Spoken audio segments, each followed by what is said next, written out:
You know, we're excited today because, as I said, it's our 24th year really doing this with AVZ. I want to thank Annette Esposito, who for the last several years, I'm sure Bob will thank her as well, has really put all of this economic poll and opinion survey together.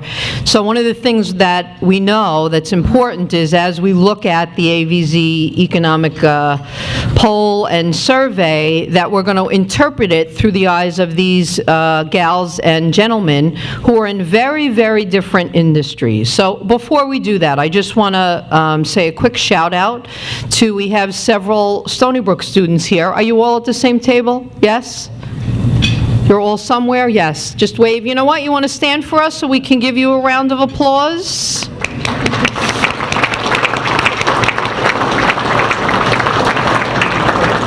So we have, correct me, Joe, Miranda, and Tori, who are our fourth group of Stony Brook students who are helping with our Hauppauge Industrial Park Economic Impact Survey. They are now working on one of the legs that has to do with how do we, as an association, get more millennials involved in this organization, as well as get Stony Brook more involved, right, in this organization. So we're very excited. Thank you.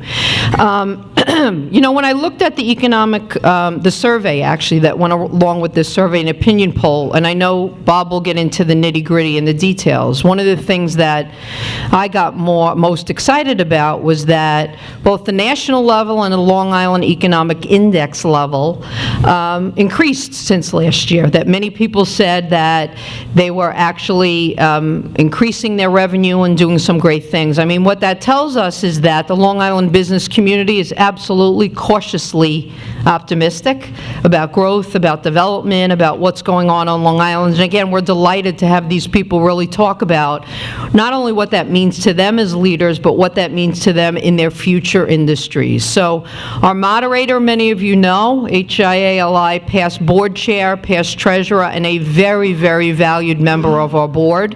He's also the partner of AVZ & Company. Help us welcome up Mr. Bob Corte.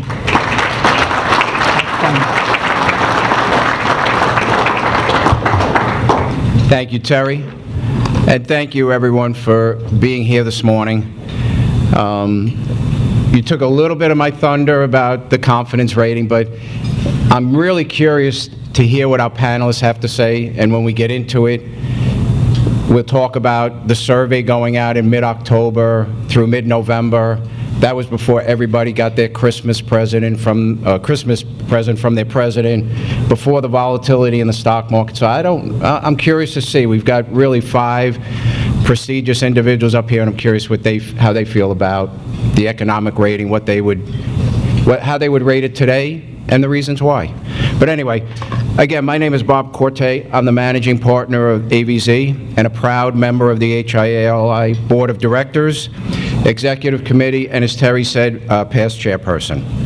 Happy to be here this morning to discuss AVZ's 24th Annual Long Island Economic Survey and Opinion Poll, and to moderate the Economic Summit discussion.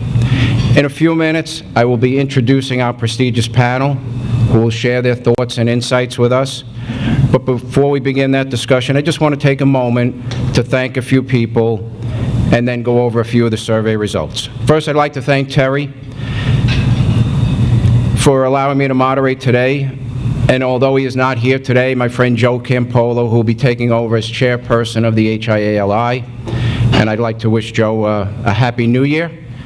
It's a joke that we have, and the joke really is, how far into the new year can you continue to wish people a Happy New Year? So Joe will do it, he'll do it to me in June, so just a joke we have. So now, I know I speak for everyone when I say the HIA is fortunate to have him, and we support his efforts in the next year. It is also important to mention that the HIA-LI is always here to support and advocate for everyone in this room and all of Long Island business owners. If you haven't had the opportunity to become involved with us or simply to network, a great networking event this morning, a lot of new faces, a lot of familiar faces, so that's great to see. Or if you just have questions about doing business on Long Island, or perhaps just need a sounding board, know that the HIA-LI is always here for you. Terry and her staff are always at your disposal to help in any way they can. So thanks to all of you at the HIA for all that you do. It's not only the staff, it's the volunteers and everyone that supports this great organization, including the people in this room. So as you can imagine, a tremendous amount of work and effort and support goes into creating our survey and tabulating our results. I'd like to thank our marketing director, Annette Esposito, who works tirelessly. I know this is your baby, and I know you love it, and every year when the survey comes out, I mean, people refer to it for many months into the new year, so thank you very much, Annette. And all of us at ABZ are continually humbled by the response to our survey, so I want to thank all of you who responded and all of you for coming here today. So as I mentioned, this is the 24th anniversary of our survey. As you may be aware, our survey has been used not only to gauge what is of concern to the Long Island business owners, but also used as a barometer of future economic trends. Each year, the survey provides a number of new questions, as well as up to 24 years of comparative statistics year over year to measure the performance of the Long Island economy. Our electronic survey questionnaire, I said, was sent out in mid-October. It ended mid-November, so we tabulated the results. So everyone who's here this morning will get a hard copy. If you want an electronic copy, certainly you can contact Annette Esposito or just go to our website. So let's get to the results. Confidence in our local economy increased from a rating of 6.3 to 6.7 from 16 to 17. This is the 5th consecutive year that we have seen this rating steadily increase. Over the past year, unemployment rate has increased slightly from 3.7 to 4.2% in Nassau and 4.1% to 4.6% in Suffolk. As for the stock market, wow, 2017 was certainly a banner year, with each of the indices realizing unprecedented heights. At the end of last year, the Dow was up an incredible 25.1%, with highs that ran close to 25,000 mark, and we know we passed that sometime in January, the 26,000 mark. The new year has also brought a lot of volatility. It's interesting, from the peak, we were 26 and change. We went down a little over 10%. Now I think we're down 6%. But from the beginning of the year, to 6% from the peak, and now since the beginning of the year, we're still slightly up, believe it or not. So who knows what this market's going to do. The S&P gained 19.4%, while the NASDAQ also realized an amazing increase of 28.2%.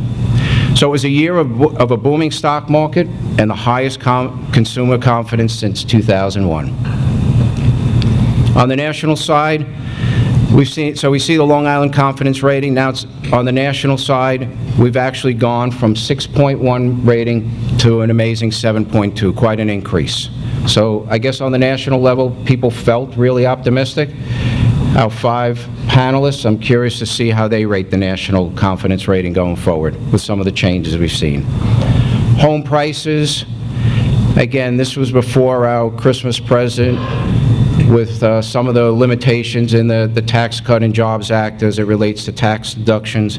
But the median home prices have historically been a great indicator of a growing economy. In 2017, median prices of sold real estate properties in Nassau County increased by 6.4%, from $469,000 to $499,000, and in Suffolk we went up 9%, from $335,000 to $365,000. Over 2/3 of respondents, 69%, experienced some revenue growth in 2017, certainly encouraging. As for prices and profits, we saw far fewer respondents decreasing prices this year. Dramatically down from last year, only 6% of respondents decreased prices versus 14% in 2016. An increase in prices above 4% was set by 20% of respondents in 17 versus only 11% in 2016. And I think you probably, when we go through some of the other stats, it goes hand in hand with employment, the fact that we struggle with finding employees, and the fact that people are paying more in the way of compensation package for employees. So in reference to headcount, this year we asked, have you seen a substantial change in your employee turnover in 2017? This is the first year since we began asking this question that the employee turnover rate has decreased from the prior year. While unemployment remains low, there appears to be much more stability in the labor force staying put. So what are the headcount plans for 2018? With a growing economy comes more job opportunity.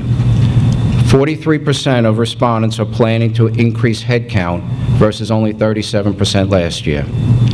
Given the many comments we received, like the one on the screen, it appears that many firms and companies are finding that they need to remain extremely competitive with their compensation packages in order to retain and attract quality employees.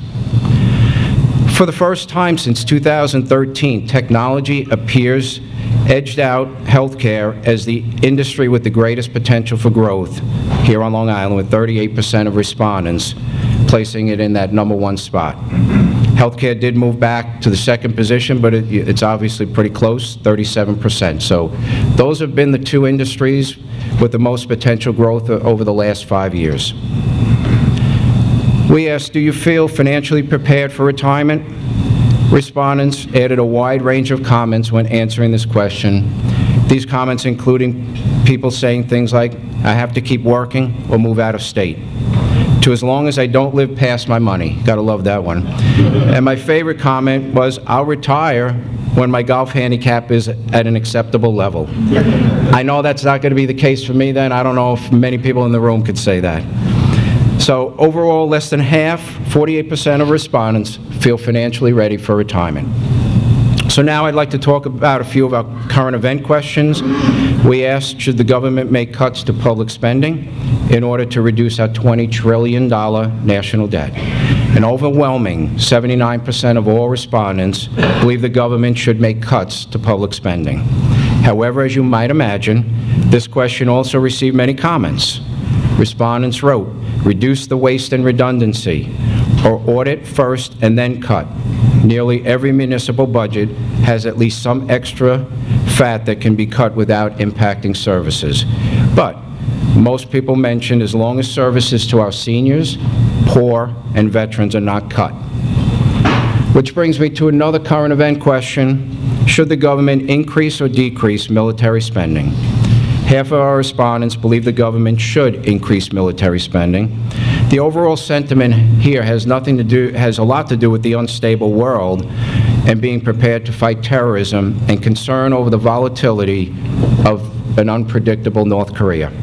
Our respondents' comments all lean towards having an over-prepared military capability rather than being vulnerable to any attack.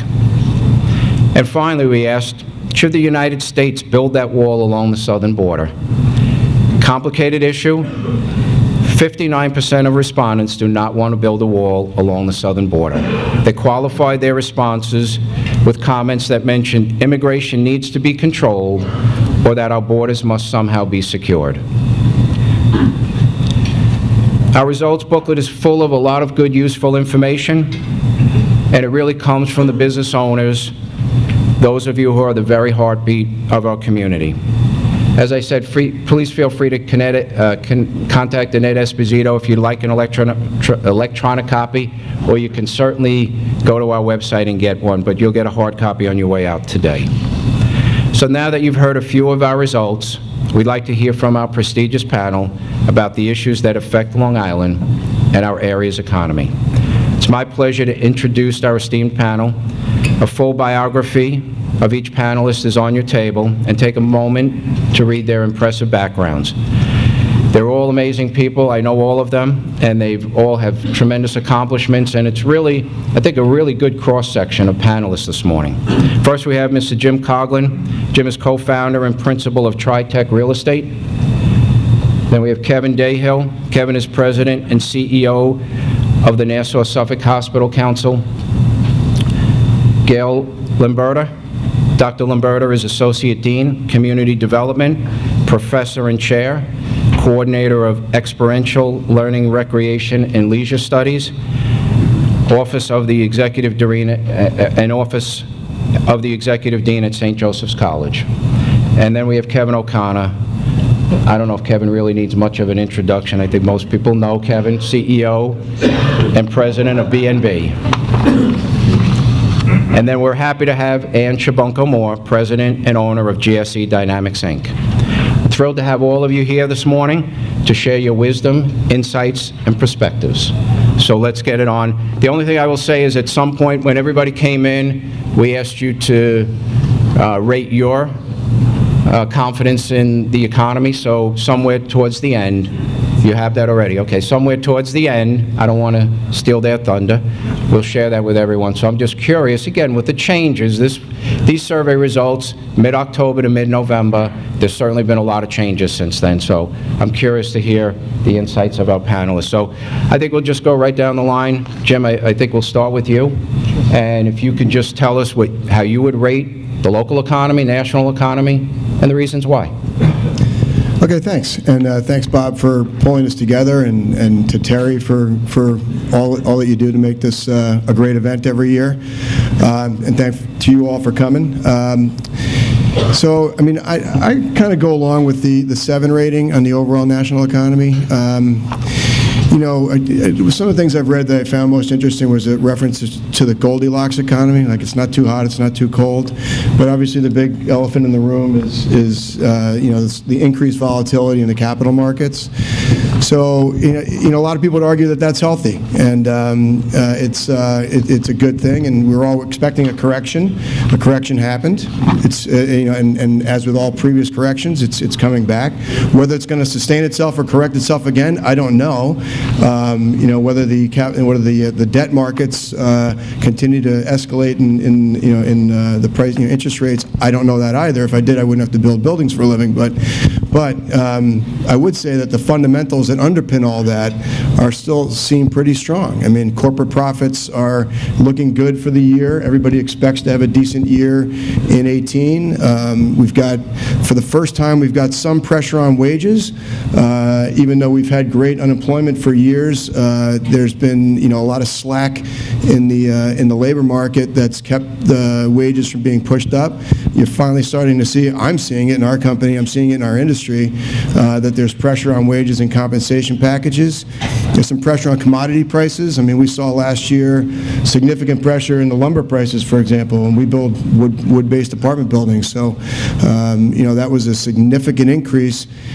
And you know, that commodity price increase reflected one of the pressures on inflation that I think still hasn't played itself out, and that was a little bit of a fear of trade wars and trade curtailment.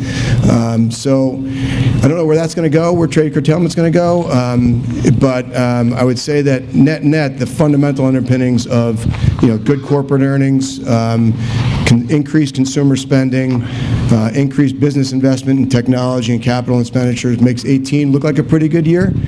And then Goldilocks always has a few bears, and you know, there's, you know, the big bear in the room is inflation in my mind, and all those things that I mentioned, you know, rising interest rates, rising commodity prices, potential trade curtailment, those all would indicate that, you know, that's a little bit of that soup might get a little too hot, right? And you might see that rates and/or prices escalate before the growth that we all anticipate can keep up with it. So in our industry, that's probably the biggest risk, is that you start a long-term project and you've committed to certain price performance, and you've committed to certain capital pricing, and then when you're done and your project is actually earning money, those two underpinnings have changed tremendously, the pricing and/or the cost of capital. So so I'd say that that's the biggest bear in the Goldilocks economy. But I mean, also we have increasing you know, national debt, obviously, with the tax deal. We've got China increasing their national debt significantly. So there's sort of an asset bubble. I'd say that's kind of under the umbrella of the inflation bear, but it is a significant and distinct potential asset burst that that, you know, could in itself drive up rates where we don't want to see them, or that none of us planned for when we took on debt at a certain level. So, and then the third, of course, the third bear is the geopolitical risk, right? You've got, you know, leading North Korea, but you've also now got, you know, Syria, you know, Iran and Israel fighting in Syria. You've got, you know, obviously China's always out there. So I'd say that's the third bear. But in terms of Long Island, the development community still has a very, I think, decent run. I mean, we're certainly towards the end of a cycle, but we've got a lot more demand in the fundamentals of the multifamily residential side on Long Island, and we'll talk about that a little bit later. The office market's shoring up, but I'm going to argue later that it needs to change a lot.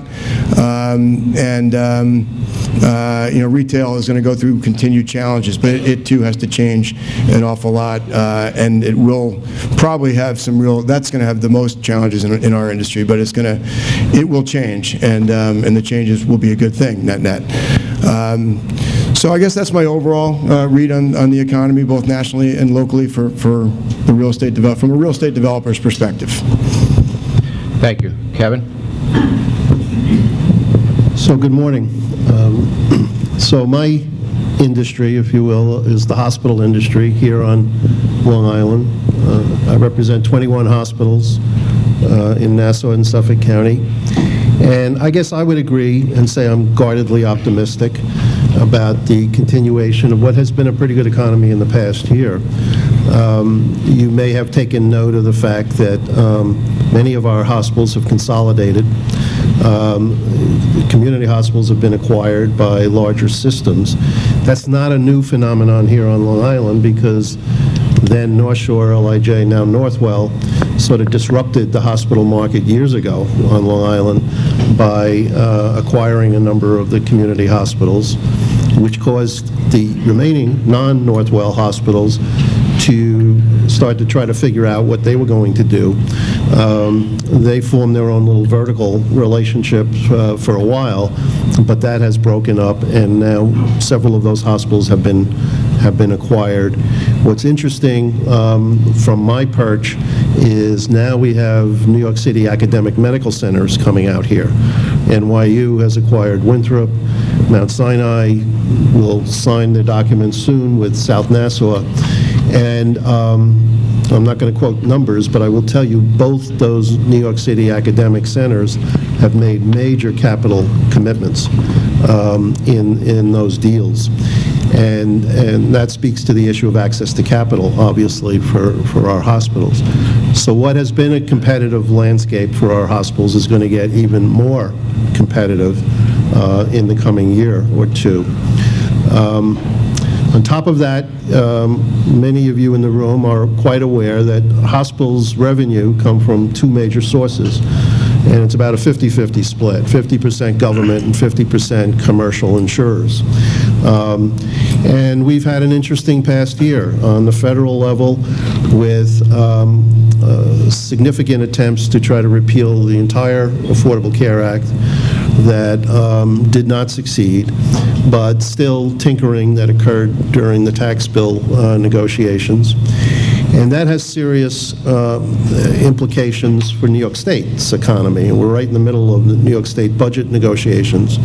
And we have dodged a couple of bullets coming from the federal government, but we still have very significant issues. And when we get into specifics, I can talk about some of that if anyone's interested.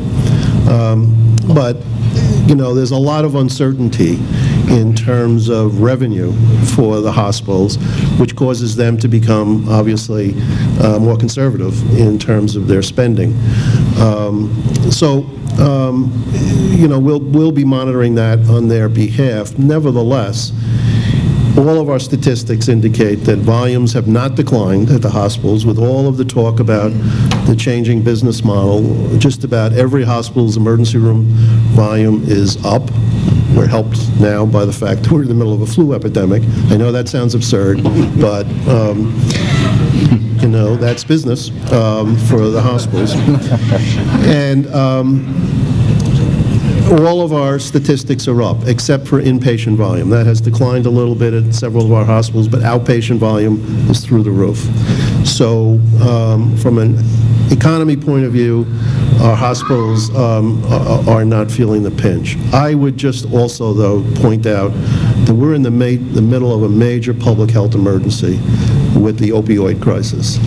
And I would dare say that each of us in this room has been touched personally by a friend's kid or a neighbor's kid or whatever by this crisis, and we're taking it very seriously, but it's got to be factored into our discussion about the overall health of our economy and, quite frankly, of our people here on Long Island. So I would be remiss if I didn't point that out. Happy to get into the specifics in a little while. Thank you. Great, thank you. Dr. Lamberta? Hi, thank you very much for having me here, and it's my pleasure to represent St. Joe's today. From the higher education perspective, a few things. We're all familiar with, we've had a couple of colleges on Long Island closed recently. So, you know, where are we positioned at St. Joe's? What's happening with colleges and universities? Nationally, I think, you know, first of all, my confidence level, cautiously confident. Again, I think for the same reasons as most people, when the report was written and now where we are today, we still have some unknowns to navigate. But I think that we will fare well. We see a shift in our students, for instance. A lot of students are staying local, not going away. We'll talk about the challenges. There are some that we have to experience a little bit later on. But I think what we've seen nationally, as well as on Long Island, and what higher ed needs to really do is, first of all, we're a business. We're not just a higher education, you know, school teachers and whatnot. We have to conduct ourselves as a business. And sometimes you have to make some hard decisions, which is some things that we've had to do at the college, you know, on a local level. But I think what's important is that we listen to industry leaders, that we start to collaborate and develop partnerships so that we can get the input from everyone in regard to the skill gaps that we're realizing for students graduating from college, as well as people looking for career changes. And this is on a local level as well as a national level. And part of it is we're rooted in the liberal arts. And one of the aspects of the liberal arts is, of course, our ability to teach people to navigate through the 21st century workforce and identify some of the soft skills and work on those. But I think it's more than that. And here I am in higher ed, but I will tell you, college is not for everyone. And I think we have to, like, really face that realization and look at alternative pathways for students in high school to become successful. We're already moving in that direction. So we have a lot of our CTE programs. We work with BOCES. So colleges have to get away from maybe some of the old traditions and start to open up to new ideas and innovative ideas in order to service the communities that we have. And, you know, one, just as a quick example, is the whole tourism industry. So in that respect, one of the drivers in regard to the economy on Long Island that I have a lot of confidence in certainly would be that particular industry, which has grown as a $5.6 billion industry here on Long Island. We developed a program to try to meet the needs of the ever-growing positions. There's about 100,000 positions in hospitality and tourism. I'm sitting next to Kevin, and interestingly enough, in our environmental scans, which is critical for colleges, you don't create programs without getting the data first and really looking at the most cost-effective way to develop a program. And actually, healthcare hospitality, where we're dealing with customer service, to bring up those scores in terms of customer service so there's some reimbursement. You know, I think all of these aspects, and that also means training faculty in perhaps different ways to connect with students. There are different learning curves. So I think there's a lot that we can do. We are doing it, and it's breaking out of your silo. So we as an institution do not just work within our four walls. We work with other colleges and universities, very much so with Stony Brook. I know they're in the corner over there. So, you know, I think that's critical for us to see this growth continue, and I am confident because we are working more together, and we're looking at innovative ideas and tackling the real issues, and in a way that is cost-effective. Thank you. Something that you touched on that I'm wondering if the high schools really get it. To me, the trades are a dying breed. You know, electricians, plumbers, HVAC. And not every student coming out of high school is college material. Do the high schools push I those think they're students starting in to that get it. direction? New York State has, and they're accredited programs, there are a lot of the CTE programs, and their career and technical education programs. And we're seeing this nationwide, that colleges now are accommodating students if they want to further that education by creating not necessarily changing to a totally technical college. We have technical colleges, but providing the education that they may need to further themselves in the industries. In terms of even coming out with a bachelor's degree. My belief, and we work with BOCES as well, we have a lot of articulations with BOCES students, and BOCES runs fine programs, and the students that come out are excellent. And this is my own opinion, is that most of these kids need to find their niche. And unless they're comfortable with what they're doing and they learn those skill sets, if they're the ones that are going to advance and at some point maybe go into a higher ed program. But they need the confidence to do that. So it's those technical skill sets, it's the electricians, when you're working with the unions. We work with Local 1102, we work with some of the unions in providing programs in continuing education. It's when you work together, you'll find that the interest is there. So it's not about us trying to just sell our programs to everyone. Not everyone is ready when they get out of high school, and sometimes it takes a little bit longer, and I think that realization is something that higher ed has to recognize. They have to work with high schools. We now work with a number of our local high schools with their CTE programs, and it's all about, and some of you have kids, developing programs with them where they're actually taking college-level courses. We call those bridge programs, so they're beyond AP programs, and you're going to have students going into their first year of college as second semester freshmen or first semester sophomores. What a wonderful thing when it comes to paying the student loans, right? You're already a little bit ahead of the game. So those are some of the things that we're looking at, not just locally, but nationally. Thank you. Kevin, sorry, we digress. Let's get back to the local and the national economy. Good morning, and Terry, thanks for hosting, and Bob, thanks for that great introduction, I guess. I don't know. So many good things have been set up here, and I'm not going to repeat them because I sort of feel the same way. I think what's interesting in the survey this year, the difference between the view on the national economy versus the local economy, which should scare some people in this room, is sort of, are we sort of falling behind, and is the perception that, it's easier to do business in other places for some of our structural issues on taxes. So that was, I think, the first time it's been as big as it is, so you start to look at some of that. But certainly, we take our cues as a bank from really the people in this room, and they became very optimistic, sort of post, as you called it, the Christmas present. But there will be some headwinds along the way. I think inflation and the volatility in the stock market is sort of driven. Is it driven by changes in bond prices? Is it higher interest rates? Is it the other way around? Inflation is certainly there. The level of deficit we're talking about. But as I sit at this panel and I listen to what everybody said, the message you delivered on education and how we need to sort of train our young people, because there's a question further along about young people and things like that, is so critical. Because I'm sure everybody here is sitting here, part of the issue about employment, part of the issue about trying to do business here is not having the qualified employees. And so programs like yourself that you recommend that are not sort of direct to college, and Bob, I'm sure struggling for you to get workers is a big issue.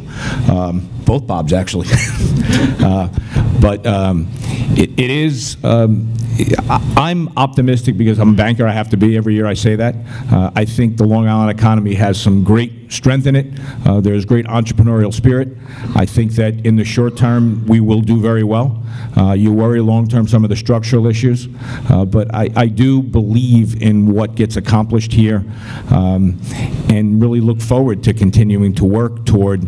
I think we all have to figure out a way to fix some of the things that are going on here. Ann? Thank you. There are so many directions I could go piggybacking on what everyone has said here, but I'm going to actually go very manufacturing-centric in my response, since that is what I'm passionate about and that's what I'm here to speak about. And in that manufacturing-centric world that I am in, I look out and I see political leaders, I see educators, I see business owners, industry organization leaders, which is the epitome, first of all, of what HIA does. So Terry, well done. But the other from the manufacturing, this is the team that manufacturers are talking about in terms of developing a regional strategic plan to grow our businesses. And Long Island has demonstrated that we are resilient, right? Our economy is resilient. Those that have heard me say this, I've said it 20 times, please stop talking about when Grumman left. Grumman left, okay? Grumman left. But Long Island still has thousands of companies making incredible American products every single day. But I've said this before too, we are incredibly humble as a region because we don't talk about it. And I think that's where we're at right now, and I see the positive turn happening just again by the population of who is in this room right now. Bill Lindsay put together a legislative task force, the Long Island Manufacturing Task Force, which was a huge step that Bill Lindsay did, and I commend him. And what that task force, he named it Long Island on purpose, even though he's from Suffolk County, because he understands that there's got to be a regional plan. And in that regional plan, we have to talk about housing, we have to talk about workforce, we have to talk about business development, we have to talk about rebranding, we have to talk about how we are engaging our young people into the gaps that companies have right now. I'm hearing more of the talk right now about, and you hear this all the, there are more jobs that need to be filled, right, than we have the people to fill it. How can that be? Everyone always says, it's true. The pharmaceutical, again, don't look at me as defense, look at me as manufacturing, right? Pharmaceuticals right now, how many hundred jobs need to be filled right now? It's a huge message being sent that we really do need to work together. But I think there is a bit of a, are we lagging? On that national thing. But I think right now, a year from now, I want to believe that, with the leadership in place, with, ESD and different economic plans being put into place, I am positive and I am hopeful that more business leaders are going to be talking about exactly what I'm talking about. What do business leaders need to grow their company? It's not all about job creation right now, because actually we're under some stress, right? So please don't just look at job creation metrics. It's more important about the dollars that we're putting into the economy. And as manufacturing companies, our dollar is incredibly strong on the economy, what we put in and what we get out of it. So I think folks like Kevin, if I tell him I need to buy a $500,000 piece of equipment to expand my capability, which will get more work in the door, which means maybe in lagging, maybe 2 or 3 years, it will then create more jobs. That's the message that I'm hearing, and I think that's probably the message Kevin, I hope that's the message Kevin is hearing. But we need to just, again, all of you in this room, let's really focus on an economic strategic plan for this region and make those jobs and buy that equipment, engage our young people, engage everyone of all ages, actually, in crossing over into different fields, physical therapists, manufacturing, it can happen. So I thank you guys for being here. I am optimistic, but I think enough about the talking about what we need, and now we need people to implement it and actually execute the strategic plan. So. Good point. Thank you so much. Well, I will tell you, I don't know what was in that coffee, or it might be some sort of Kool-Aid, but the economic confidence rating from the people who came in this morning was 7.7. So certainly, I think everybody up here may have some caution, but I think everybody, all our panelists, are somewhat bullish about the economy and the future of Long Island and perhaps the national economy, but certainly the people in this room, 7.7, wow. So I'm going to start with a few questions, and one thing good about being a moderator, and I will certainly leave Q&A at the end, is I get to ask some questions that I want to ask first. So Kevin, I'm going to start with you. One thing that I agonize over every year is when my firm goes through health insurance renewal, and I'm concerned about what the increases are going to be, et cetera. And now I look at what's going on with this, I'll say this consortium between Warren Buffett, Bank of America, and Amazon, and they're going to start their own health care for their own employees. And I'm just wondering, is that the wave of the future? And do you think that that's something that's viable? We were trying to figure out which Kevin you wanted to answer. Oh, sorry. You may have an opinion. All right, you may have an opinion, too. Yeah, we took notice of that announcement last week, and I think what it's about is, look, those individuals that run those companies fulfill two roles. One is they're major employers, and two, they're disruptors. And they have looked upon the healthcare market and have had a great deal of frustration for a number of years that prices continue to go up. And they want to see costs managed better. So from the hospital's perspective, we would respond by saying, well, we've been telling you this for a number of years, you employers. You purchase health care, and you're purchasing it ultimately from us, the hospitals and the physicians.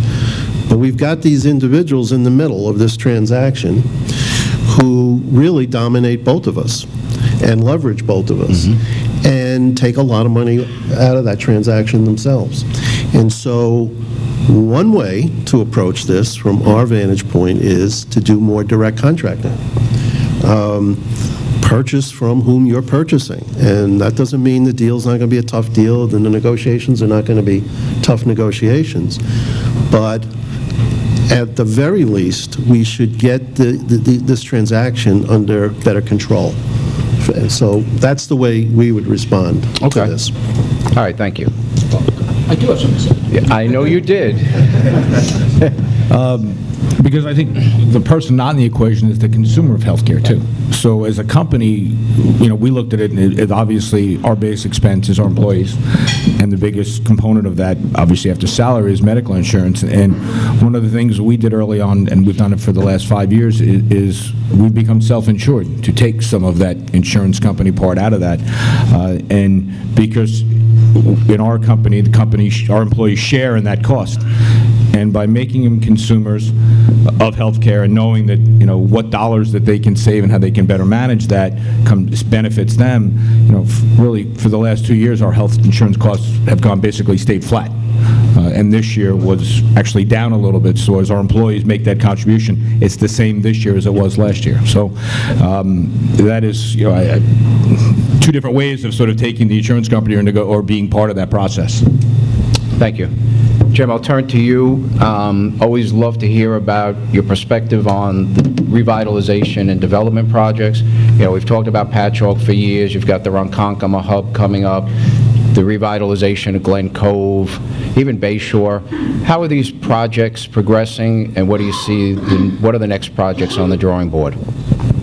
Well, the projects that we've gotten started are progressing well. A lot of the ones you talked about haven't gotten started yet. It's very difficult to get projects going on the island, as we all know. Ronkonkoma, I thank the Suffolk County legislators in the room here for your help. You guys worked hard last year to get the sewer off the ground for that, and so that project has taken off. We broke ground in November, and that will be, the first phase is 489 units of apartments. Second phase is the core downtown, and overall it'll wind up being 1,450 units of residential, 300,000 square feet of office and medical, and 195,000 square feet of retail. So to get a project like that started, which I think some of the ones you named are even bigger or of comparable transformative impact, ours took 6 years to get going. Some have been in more than 15 years in trying to get going.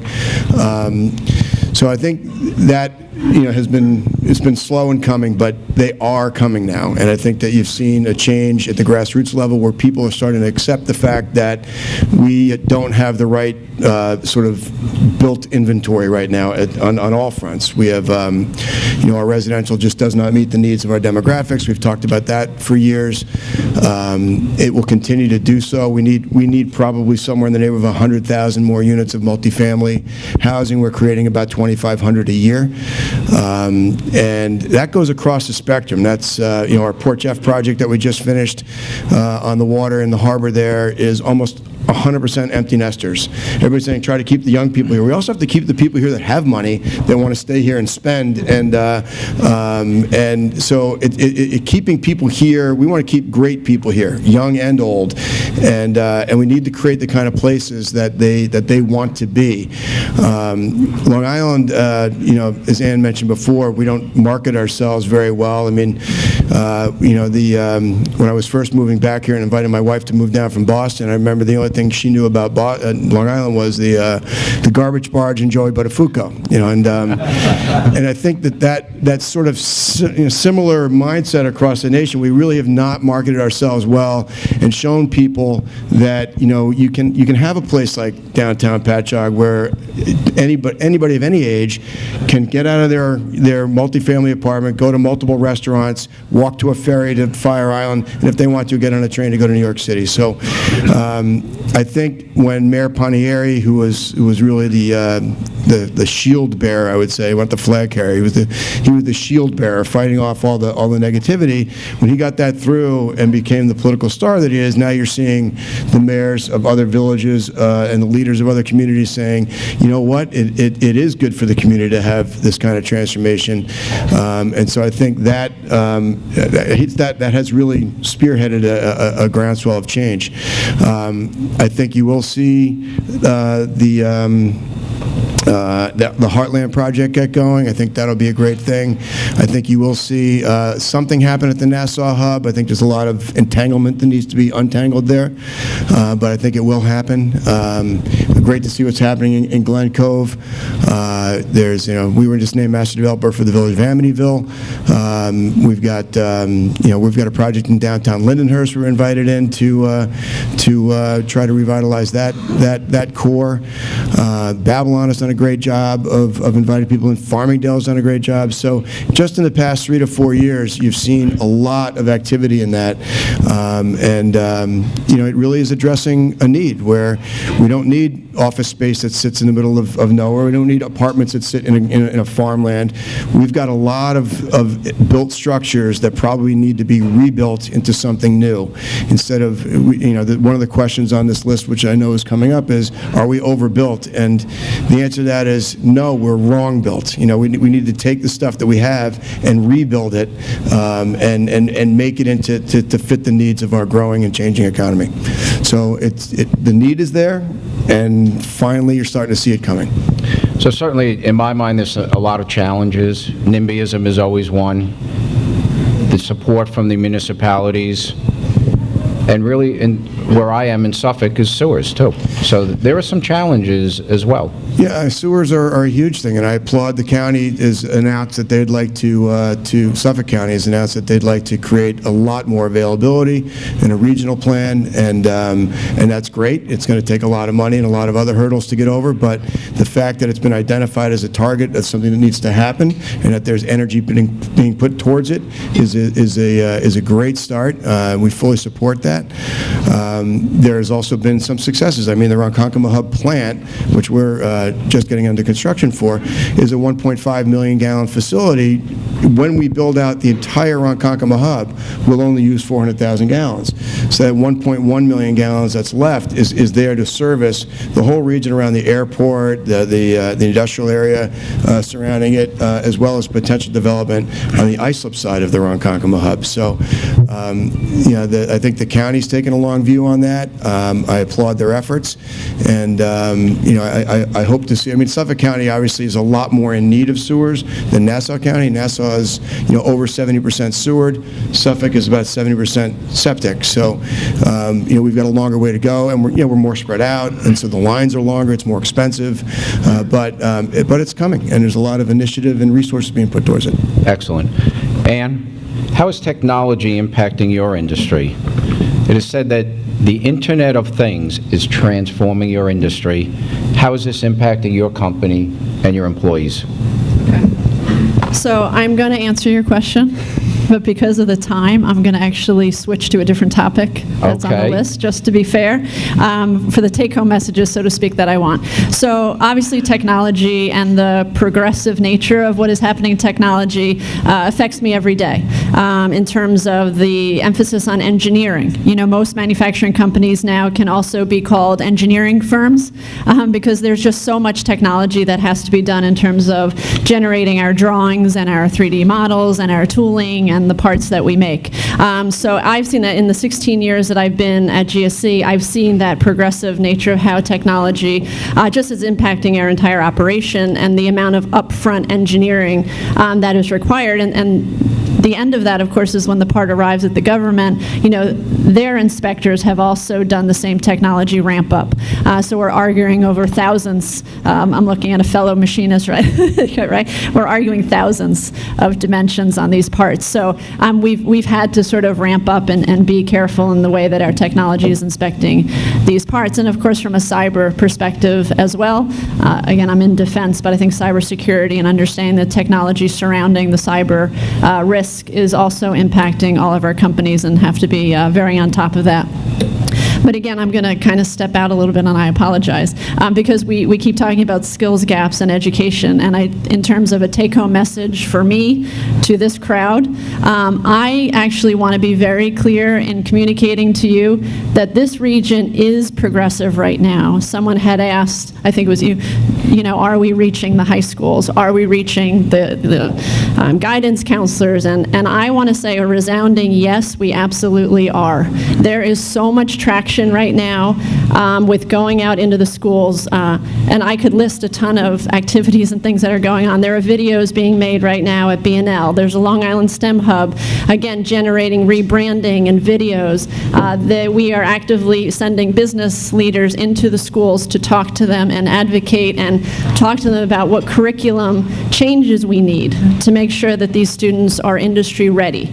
My second son actually is helping my platform because he's 14 and has already said he does not want to go to a four-year college. He wants to be a welder, which is interesting because people look at me and try to get a gauge from me on if I'm okay with that. So I thank my second son for the fact that he is already voicing that in 9th grade because it's gotten me involved with the tech program at Jolinas Junior High. He's in Three Village. It's gotten me engaged with the Ward Melville High School and looking at the programs that they already have.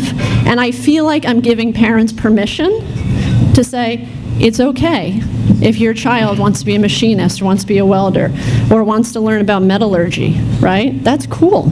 That is cool. And I think getting more of folks like myself to sort of give the schools permission to talk about the fact that manufacturing can be an exciting topic to talk about. Please don't shun your child when he says he does not want to go to a four-year college. But then on the same respect, the kid that is on the track for the four-year college, let's educate them about what sales and estimating is and what purchasing is and how accountants are critical to our company, pricing and contracts administration. All of those jobs support our manufacturing sector. And so I want to make sure that I mean, again, I am really impressed right now with how much is going on. I think it's safe to talk about, you know, the manufacturing industry, and we are reaching these kids. And I think if there's anything that you take home today, please change the way you're talking about the value of these skills, right? Let's not, you know, a BOCES kid, right? No, that's great. They want to learn a skill. And just the value of that skill. Let's change the conversation and empower these kids to be proud of the fact that those are the skills they want to learn. And these are skills where people have had these skills for decades and made great livings, and there's no Yeah. question. My own feeling is I think every student in high school, they always say there's a college for every student. Could be the highest private school to the lowest school. And I think even other high school students, it may not be college. There's a job for every student who comes out of high school. But I always got the feeling, and this is where it's an education, I think, for parents as well, but I think there's a feeling that if a guidance counselor went to a parent and said, you know, Johnny maybe should go to a trade school, the parent's going to complain that the school has failed Johnny. It's not Johnny's fault, it's the school, it's the teachers. And I think if you can educate them and let these parents know it's okay, that they may not be college material, but they can certainly find a job in a trade and a career where they can make a good living. And it's I think, important. again, I want to make it clear, Long Island is doing the right thing here. Good. Johnny is now finding a business to go visit, on a day off from school. Johnny gets to go visit a manufacturing company. That's happening. And so I just, please, change the way you talk and recognize that Long Island, we are doing it. Things are implemented and it is happening, but we just have to keep talking about it and stay positive that, we can keep this train moving. Good, I'm glad to hear that. Question, more of a question than a statement, because I think there's been great statements on the panel for this, but it seems like technology is going to continue to advance. A lot of functions, including potentially welding or even precision manufacturing, and certainly even into the finance and professional services world, technology will wind up encroaching on the employment there a lot. And I think any kid, they need to become lifelong learners, and they need to be able to adapt, and the system needs to be able to say, if you're willing, we're going to give you a pocket degree in 30 days. You're going to learn a new skill, that you've got some basic math and or you've got some technical abilities, and we're going to take you and we're going to give you a 30-day degree in cash flow analysis for a specific industry. And but they've got to be adaptable and have a baseline that they can continue to, and a willingness and a drive to be lifelong learners, because I think they're going to change. I think they're going to change a lot in the next 10 to 15 years. Good point. Yes. I totally agree with my colleagues, and it's interesting, even at St. Joe's, when we look at technology, of course, we use it all the time. We use remote classrooms. We have a campus in Brooklyn, so it's as if you're in Brooklyn teaching and have students on both sides, both campuses. So we have all of this in place. We use technology, but I think we need to remember to balance the high-tech, high-touch, because you still need to work with people. You still need to communicate. Certain disciplines, you really need to be able to speak with your patients and whatnot. So we try to create that balance. But I think that what we are doing, we are, as I had mentioned before, and Ann mentioned, we are reaching out to high schools, and I know you mentioned BOCES. 80% of BOCES students end up going to college. I don't know if you know that. But again, it's also about knowing that you can start a position. My job, when I talk to parents, sure, you're coming here, you want to get a degree, but no, you want to get a job. All right, that's really the end goal here, all right? You want to be able to get into the workforce. So it's not just about the piece of paper, it's about actually being someone who can be gainfully employed, and it takes a lot of skill sets to do that. Agreed. Hopefully getting a job in something you enjoy and can make a living doing, so no question about it. Dr. Lindbergh, I'm just going to ask you a quick question along education. Something that always sticks in my craw, and I see a lot of young students who come out with college debt. What does St. Joe's do? And I'm not saying it's across the board, but I'm just curious if colleges educate the students when they go, because again, I said there's a college for every student. They could go to a state school a lot cheaper. They can go to a private school like St. Joe's. But if they come out with $150,000 of student debt, I know some of my son's friends who are going to be paying for that for 15 years. They can't afford to buy their first home or condo because they've got the student debt. And they thought, yeah, it was great. When I was in college, I didn't pay for it. They didn't realize they weren't educated. What is St. Joe's doing to help educate the students? We have, I have to commend our financial aid office, because they do a lot of work with education. So we don't just wait until they're ready to come into college and come to St. Joe's at an open house. We actually start with the parents when the kids are in middle school. We really believe that parents need to understand what college brings in regard to the debt. Kids aren't going to understand that when they're in middle school. Some of them don't understand that when they're in high school.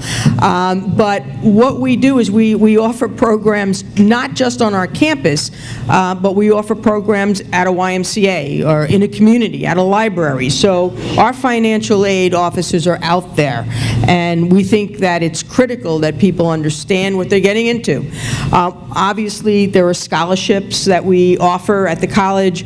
Our college is we're a private non-for-profit, so we do the best we can to make it as affordable, and we do fall into one of the most affordable institutions in the private sector. But the point being is that we start educating parents early on. So if there's anyone here that your school or your local Y, we've even done these at Launchpad, in Huntington, if there's a place or a library, let us know, because we will arrange to have our team go out and start to talk about the different options.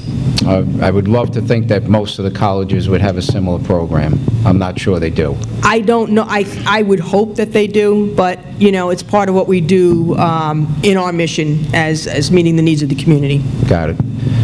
Kevin O'Connor, what are the banks going to look like in the future? Are we going to be brick and mortar or more electronic? Are we going to see some of the banks disappear, the footprints of those banks? What do we look like going forward? There'll always be some level of brick and mortar. I think in the course of the 10 years I've been at Bridgehampton, we have certainly seen branch traffic decline. But at the end of the day, you had said this is still about technology with a touch as it relates to everything, and it's certainly that way in banking. So, we have open branches, we've closed branches, we have all the technology people could need, but at the end of the day, and you said as you want to expand your business, you want to talk to a person. For us in our industry and so many other industries is trying to manage or marry, keeping that touch, dealing with customers and business people today that want it a certain way, but continue to invest for the things that are going to be needed in the future. So, we probably will have less branches. They'll probably be staffed with people with different skills. But at the end of the day, this is still all about people. And I go back a little bit to the conversation about sort of your son wants to be a welder and sort of the different things. And the most successful entrepreneurs we deal with are the people who are continually learning. They start with an understanding of a product they may want to build or sell, but at the end of the day, they have to figure out how to finance it. They have to figure out how to negotiate the contracts. They have to figure out how to deal with employees and everything like that. So the ability for somebody that has that vision or dream that they want to do, and then to continually learn and add to their skill set so they can actually take it to a viable business and grow. And that's if you can get that partnership, whereas that continuing education, which is not that sort of go out, get the 4-year degree, but once you're in business, figure out a way to learn that next skill set is critical. We always talk about, our best customers are the ones that understand their business, all aspects of it. And we get scared at times when we do talk to customers that know how to do this and not understand, am I making money at it or not? So I think the way you've described that partnership or the view, and take the people who may learn the skills, but how they translate that and continue to grow is a great opportunity. Thank you. Anyone on the panel want to comment about what they're doing regarding cybersecurity risk? Something that's always on my mind, and you read about it all the time, and I talk to my IT guy all the time, and I said, that's the one thing that I'll wake up in the middle of the night sweating about. Are we cutting edge? Does everybody spend a fair amount of time on that as well? Anyone care to comment?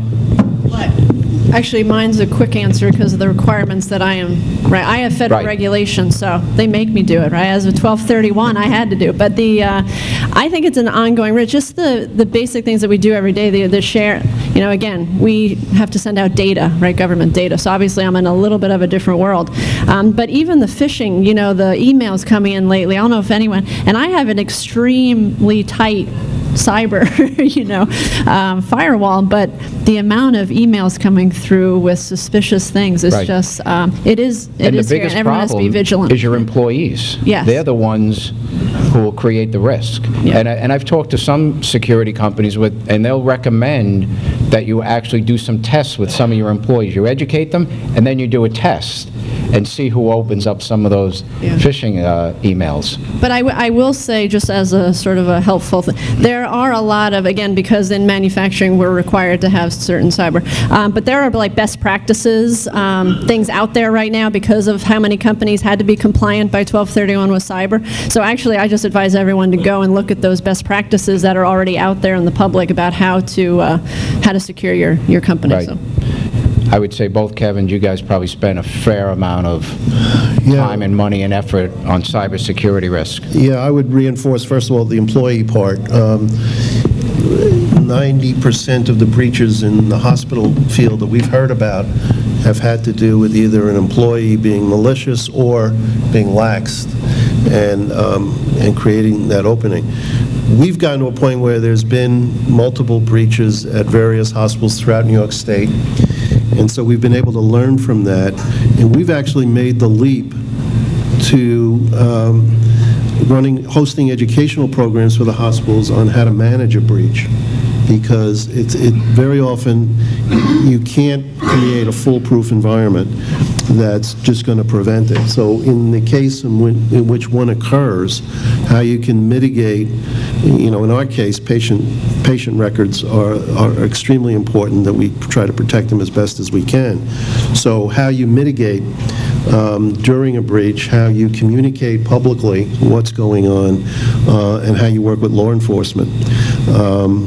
We've been spending a lot of time hosting those kinds of programs. Got it. Kevin? To echo what basically I actually signed yesterday, where I'm personally responsible for cybersecurity and have a personal liability as it relates to it as a bank, so I'm keenly aware of that.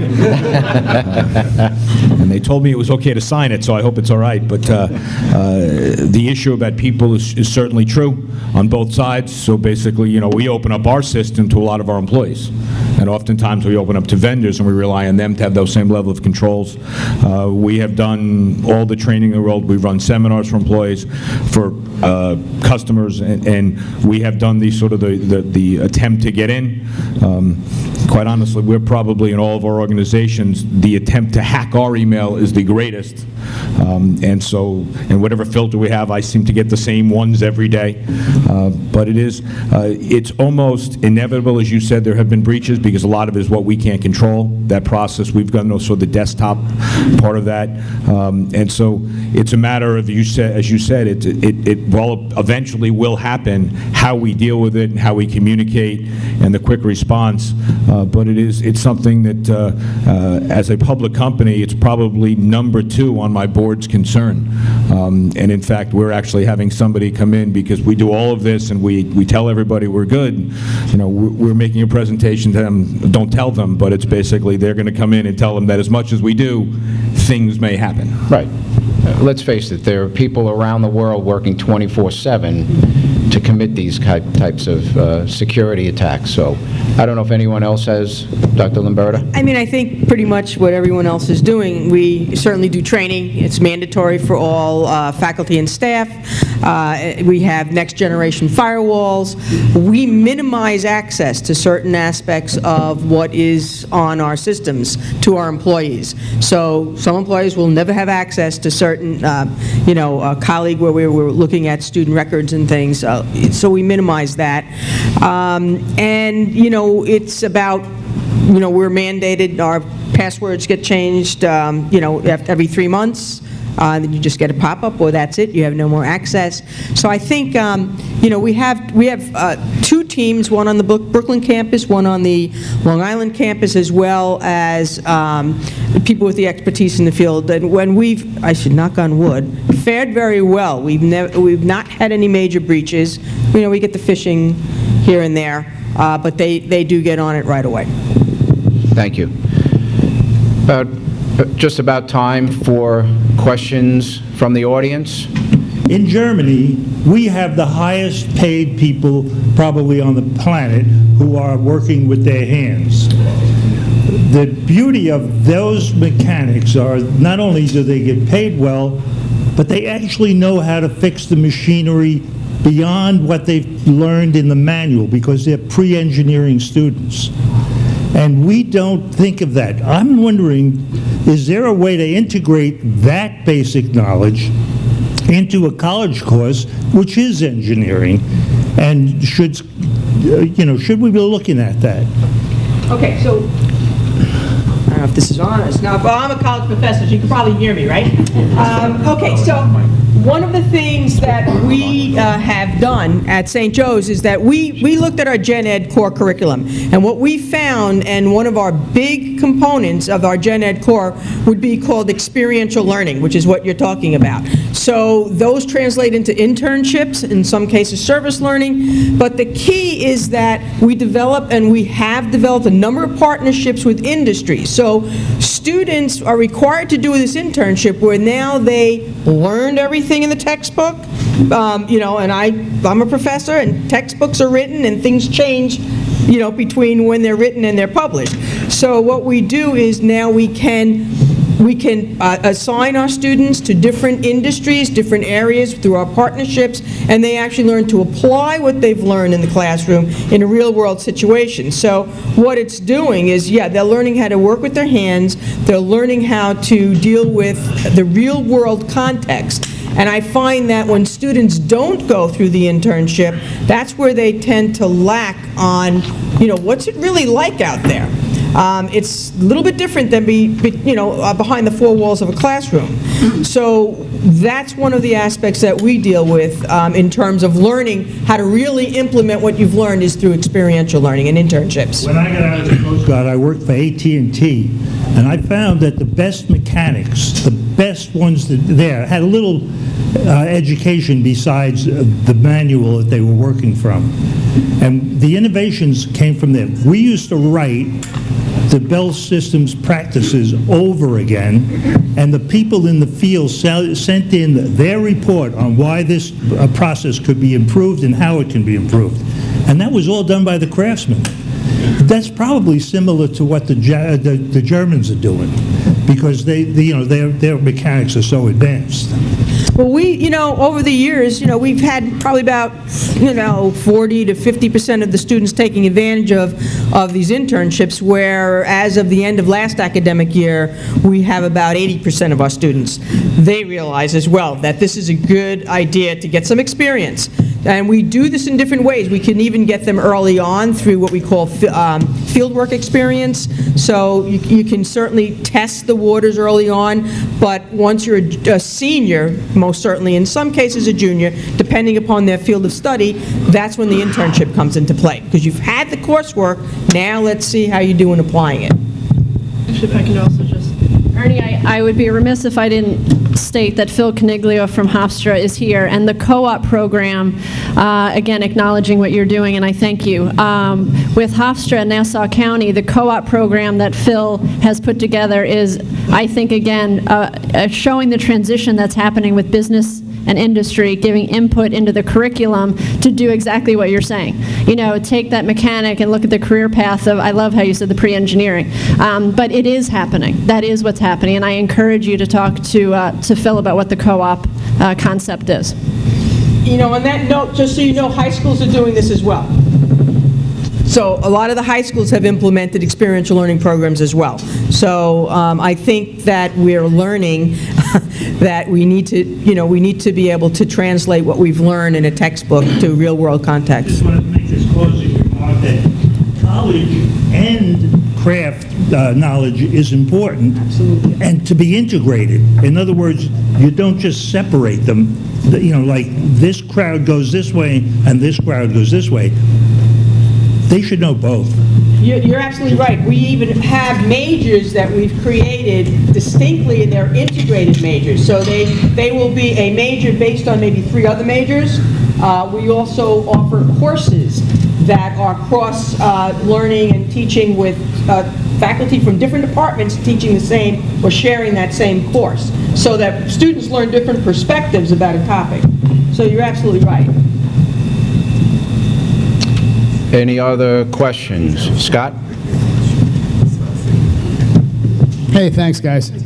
What? No, I'm not standing up, thanks. And I know you do a really good job of trying to keep your money spent on Long Island, and I think that one of the things that we haven't touched on is we need to do a better job as business owners and mentors of seeking out the value chain on Long Island and spending our dollars locally.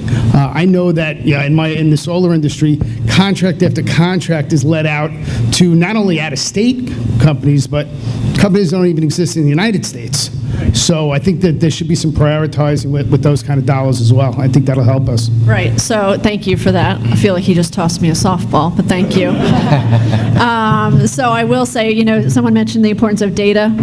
So we are trying to do that, actually working with New York State to look at the supply chain integration on Long Island and who we're all using in our supply chain. And this is, again, across the board of manufacturing, and entirely down the supply chain. And what it's showing in the initial data that we're seeing is, again, that economic impact, which we can then take the data of that economic impact. So absolutely, the value of the supply chain is incredibly critical. That's why in Georgia, right, I moved back to New York because of that very issue. FedEx only came once a week, and I had no supply chain in Georgia.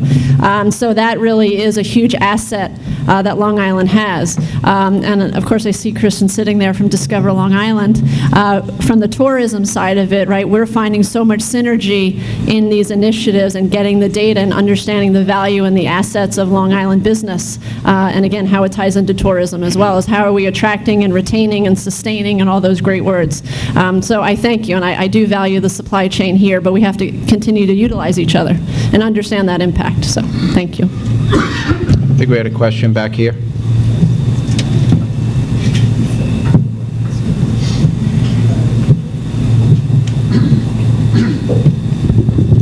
Thank you. This question is for Dr. Lamberta. I'm with Girls Inc. of Long Island, and we're a girls empowerment organization. I love that you're offering the CTE programs, and a lot of the high schools are really making this big push as well.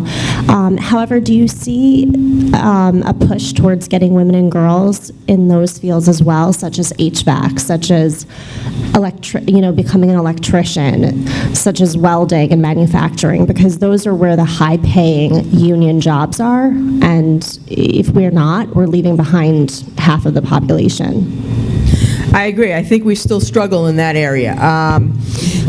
We're not a technical school per se, but we are working with the CTE programs for certain courses that we work in what we call our bridge program, where they become transferable to our college or any other college. But we do have challenges with women in these areas.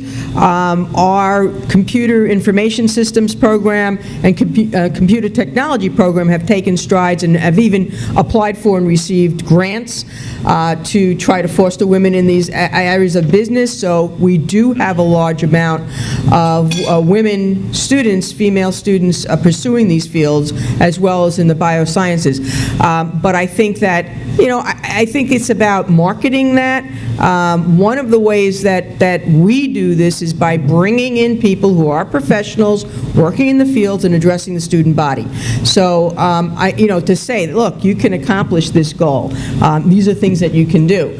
And, there are so many opportunities out there, and they are high-paying jobs.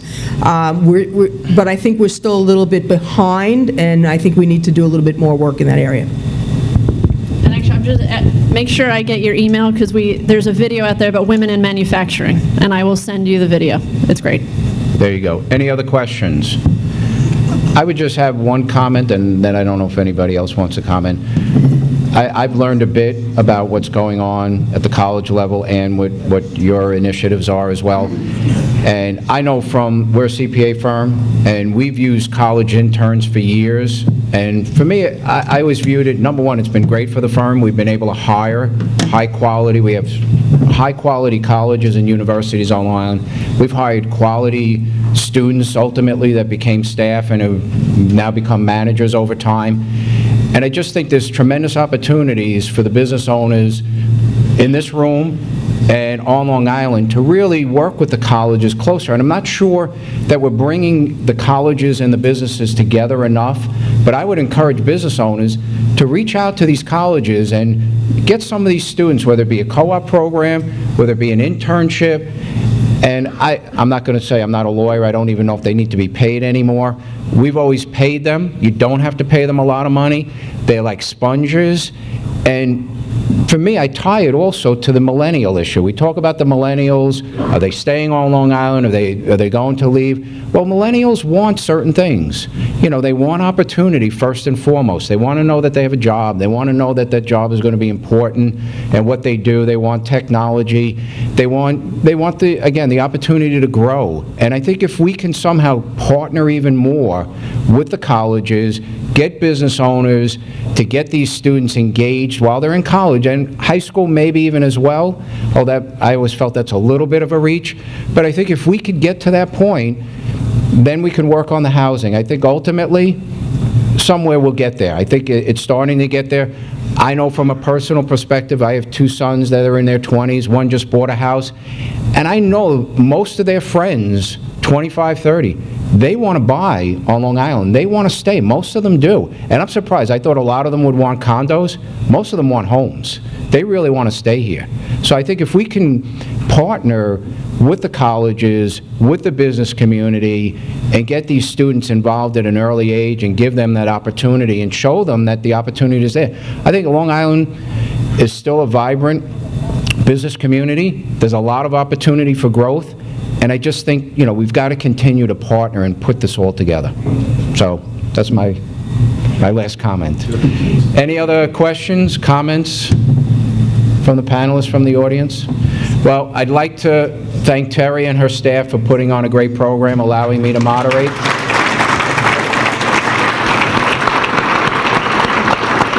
I'd like to thank our panelists for taking their time this morning. Tremendous insight. I appreciate that. And I'd like to thank everyone for attending. Thanks again. Have a great day.